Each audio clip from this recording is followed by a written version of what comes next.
we're being promised a next-gen comeback for the Xbox brand, but the reality might be that the comeback simply swapped one set of problems for another.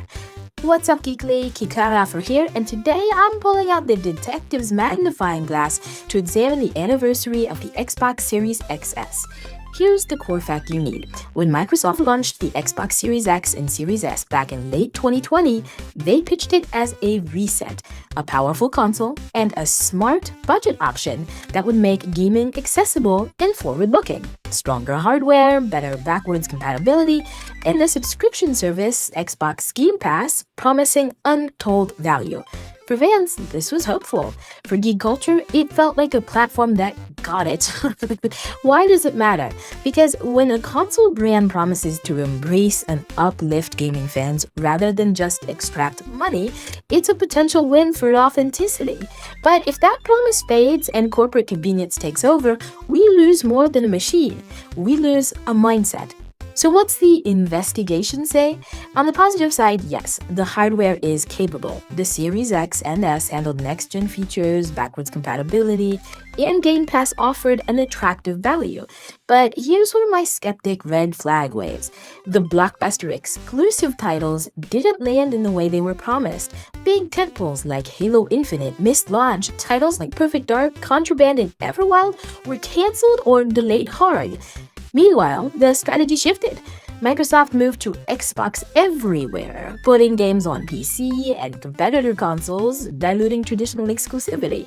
That sounds consumer-friendly until you realize if the console itself matters less than the promise you bought into, exclusive, dedicated hardware for fans matters less too. Also troubling, a generation in which hardware prices increased over time rather than decreased. A console that was supposed to feel like a premium home for gamers now feels like one node in a sprawling ecosystem. Fine for many, but arguably a betrayal for those who believed in the comeback.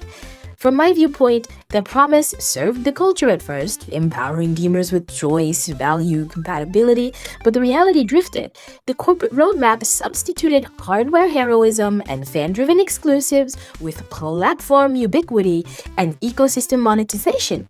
That's not necessarily bad per se, but for geek culture, where identity, platform allegiance, and exclusive titles matter, it rings hollow. My verdict, the Xbox Series XS launch felt like a hopeful victory lap for gamers.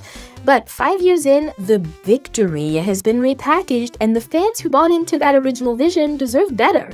So Geekly, do you feel the Xbox launch respected the culture and its fans, or was it just a slick corporate pivot dressed up as a comeback?